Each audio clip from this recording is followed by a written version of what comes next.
भाई, लोगों को सिर्फ सोना ही पसंद नहीं होता, बल्कि सोने के बारे में जानना भी बहुत पसंद होता है। सोना चीज ही ऐसी है, अगर किसी के हाथ लग जाए तो पल भर में हजारों रुपए उसके हो जाते हैं। हजारों छोड़ दीजिए, लाखों आजकल काफी रेट चल रहा है सोने का।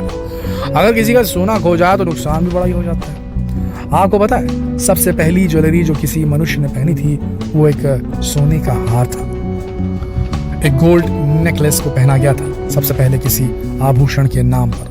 अब हम और आप जैसे लोग सोने की महंगी ज्वेलरी अफोर्ड तो नहीं कर सकते, मगर सोने की ज्वेलरी बनती कैसे है ये तो देख ही सकते हैं ना। उसके थोड़ा ना पैसे लगते हैं। तो चलिए आज आपको फ्री में सोने के आभूषणों की फैक्ट्री के दर्शन करवाते हैं। दिखाते हैं आपको कि सोने की फैक्ट्री में सोना कहाँ से आता है और उसके बाद इसके अलग अलग तरह के अट्रैक्टिव आभूषण कैसे बना दिए जाते हैं। दोस्तों, आपको बता दें कि सोना हर जगह नहीं मिलता। धरती पर किसी किसी जगह ही ऐसा होता है जहाँ सोना मिलता है।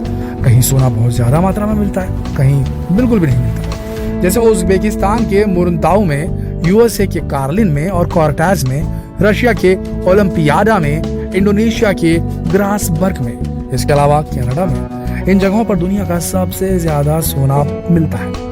यहाँ दुनिया की सबसे बड़ी सोने की खानें भी हैं। ऐसे ही कनाडा और अफ्रीका में गोल्ड ज्वेलरी बनाने की सबसे बड़ी कंपनियां हैं। ये सोने की खानें पहाड़ों में, समतल जमीनों पर और पानी में भी हो सकती है। अब ये सोना यहाँ खानों से निकालकर पहले तो फैक्ट्रियों तक पहुंचाया जाता है। फिर इनके बिस्कुट्स, अंगूठियां, चेन, हार, कमरबंद और बहुत से अलग अलग तरह के आभूषण बनाए जाते हैं, जिसके नाम भी हमें मालूम नहीं होते भैया। दोस्तों, कई जगहों पर तो हैंड क्राफ्टेड गोल्ड ज्वेलरी भी बनाई जाती है। उन्हें किसी मशीन का सहारा लिए बगैर हाथों से बनाया जाता है, मगर इसमें काफी समय लगता है। मशीनों से गोल्ड ज्वेलरी बनाना बहुत ही आसान है और कुछ ही घंटों में एक जैसे कई आभूषण बनाए जा सकते हैं। अब तो कंप्यूटर और 2D 3D सॉफ्टवेयर का भी इस्तेमाल इस प्रोसेस में किया जाने लगा है। चलिए पहले आपको स्पेशल ज्वेलरी की मैन्युफैक्चरिंग प्रोसेस दिखाते हैं, जो अनकॉमन है, जिसे बारीकी से बनाया जाता है। दोस्तों, सबसे पहला स्टेप है डिजाइन। सबसे पहले आभूषण का डिजाइन या तो सेलेक्ट किया जाता है या किसी एक्सपर्ट डिजाइनर द्वारा तैयार किया जाता है। इसके बाद दूसरा स्टेप है कंप्यूटर एडेड डिजाइन। इसके लिए कंप्यूटर सॉफ्टवेयर का इस्तेमाल किया जाता है, जिसे CAD सॉफ्टवेयर भी कहते हैं। इस स्टेप में डिजाइन को 2D और 3D सॉफ्टवेयर की मदद से एक्यूरेट बनाया जाता है। उसकी बारीकियां तैयार की जाती है। इससे डिजाइन में डायमेंशनल एक्यूरेसी और क्वालिटी आती है। ऐसा ज्यादातर बड़े बड़े डिजाइनर्स करते हैं। अब अमीर लोगों को भी भैया कस्टमाइज्ड ज्वेलरी ज्यादा पसंद होती है, जिसके लिए वो खुद डिजाइन बनवाते हैं। इसके बाद तीसरा स्टेप है मॉडल मेकिंग या फिर रबर मोल्ड। दोस्तों, आजकल सबसे पहले डिजाइन के अनुसार रबर के मोल्ड तैयार कर लिए जाते हैं, जिससे एक डिजाइन के कई पीसेस बनाए जा सके। इस प्रोसेस को वल्केनाइजिंग भी कहा जाता है। इसमें जिस डिजाइन के आभूषण बनाने हैं उसमें वैसे ही रबर की एक आभूषण बना ली जाती है और उसको चेक किया जाता है कि हाँ भाई ये सही से बन रहा है कि नहीं बन रहा है। इसकी खामियों को भी ठीक किया जा सके ये देख लिया जाता है। उसकी बारीकियां जांची जाती हैं। इसके बाद चौथा स्टेप है वैक्स ट्री बनाना। इसमें रबर मोल्ड की मदद से मोम के पीसेस तैयार किए जाते हैं।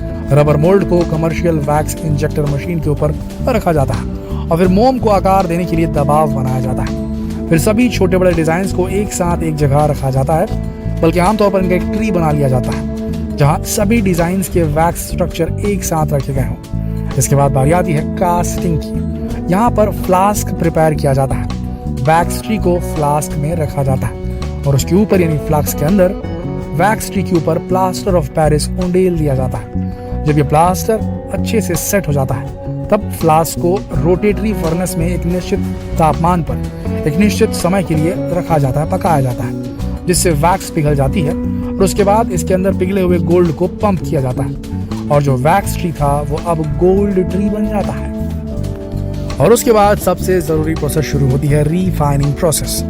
इसमें ट्री से ज्वेलरी के पीसेस को कट किया जाता है। इसके बाद पीसेस पर स्टोन्स सेट किए जाते हैं। उसके बाद इस ज्वेलरी की शाइनिंग के लिए पॉलिश की जाती है। स्टोन्स के लिए अलग से पॉलिश होती है और गोल्ड वाले हिस्से के लिए अलग होती है। फिर कंपनी के लेबल उसके ऊपर उकेर दिए जाते हैं या लेजर की हेल्प से प्रिंट कर दिए जाते हैं। दोस्तों, गोल्ड की चेन और ब्रेसलेट्स बनाने की प्रोसेस अलग होती है। इसके लिए मशीनों का इस्तेमाल किया जाता है।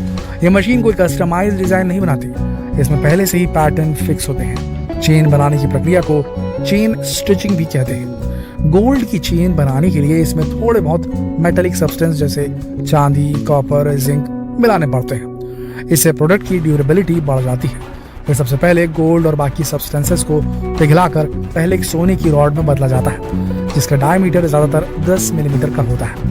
उसके बाद रॉड को और भी कम डायमीटर वाली सोने की पतली तारों में बदला जाता है। उसके बाद इन पतली तारों को एक हीट ट्रीटमेंट दिया जाता है। फैक्ट्री में कई टाइप के वीविंग पैटर्न की मशीनें होती हैं, जैसे एंकर, बिस्मार्क, टॉर्टॉइज।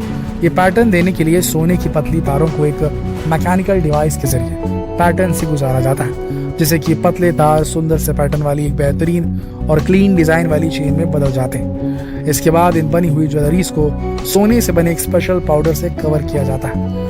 फिर चेन को एक फर्नेस में 900 डिग्री टेम्परेचर पर रखा जाता है, जिससे पाउडर पिघलकर पैटर्न वाली चेन के साथ मिल जाता है और चेन को मजबूत बना देता है। फिर चेन को अलग अलग साइज के अनुसार काटा जाता है। इनमें हुक्स लगाए जाते हैं, जिसके लिए चेन के दोनों किनारों पर हुक को वेल्डिंग की मदद से जोड़ा जाता है, या फिर क्लास्प फास्टनिंग प्रोसेस से भी हुक लगाए जाते हैं। ये क्लास्प फास्टनिंग प्रोसेस कभी कभी पॉलिशिंग के बाद भी की जाती है। इसी हुक पर लेबलिंग भी की जाती है। फिर बारी आती है इसकी पॉलिशिंग की। उसके लिए चेन को एक diamond coated metal polishing machine की मदद से पॉलिश किया जाता है। अब आखिरी स्टेप है इस ज्वेलरी में शाइन ऐड करना। इसके लिए पहले क्लीनिंग प्रोसेस की जाती है। ये क्लीनिंग प्रोसेस और रोडियम कंटेनिंग केमिकल सॉल्यूशन की मदद से की जाती है। इस सॉल्यूशन में चेन को डुबोया जाता है। इससे दो चीजें होती है, एक तो चेन में चमक आ जाती है जिससे वो आकर्षक लगे, और दूसरा चेन को किसी भी एलर्जिक रिएक्शन से बचाया जा सकता है। इसके बाद कोई भी दूसरा मेटल सोने को प्रभावित नहीं करता। इसके बाद इसे मार्केट और बुटीक्स में भेज दिया जाता है। दोस्तों, हर साइज की चेन के लिए अलग अलग मशीनें होती हैं। ऐसे ही ब्रेसलेट्स बनाए जाते हैं, उनके लिए भी वीविंग पैटर्न वाली मशीनें होती हैं। फिर उन्हें साइज के अकॉर्डिंग काट लिया जाता है और हुक लगा दिए जाते हैं। दोस्तों, पहले जो प्रोसेस हमने बताई थी वो सोने की कंगन, हार, कान की बालियां, नोज पिन, घड़ियां ऐसे आभूषणों के लिए इस्तेमाल होती है। ज्वेलरी पर जो लेबलिंग की जाती है वो लेजर टेक्नोलॉजी की मदद से ही की जाती है। अब तो हैंड क्राफ्टेड ज्वेलरी में भी लेबल वगैरह के लिए लेजर तकनीक का ही उपयोग किया जाता है। दोस्तों, आशा करते हैं आपको हमारी ये डिटेल्ड वीडियो की सोने की ज्वेलरी कैसे बनती है पसंद आई होगी। आगे भी ऐसी वीडियोस पाने के लिए हमारे चैनल को सब्सक्राइब करना ना भूलें। वैसे आपके पास कितनी गोल्ड ज्वेलरी है? क्या आपने कभी अपने पैसों से सोना खरीदा है? अपने कमेंट जरूर लिखें। दोस्तों, वैसे जिस समय आप ये वीडियो देख रहे हैं उस समय सोने के भाव क्या है ये भी कमेंट में लिख दीजिएगा। साथ इस वीडियो को अपने दोस्तों के साथ जरूर शेयर करें ताकि उन्हें भी फ्री में गोल्ड मैन्युफैक्चरिंग फैक्ट्री के दर्शन हो सके। कल फिर मिलते एक और दिलचस्प वीडियो में, तब तक के लिए आप सबका इस वीडियो के अंत तक बने रहने के लिए दिल से धन्यवाद।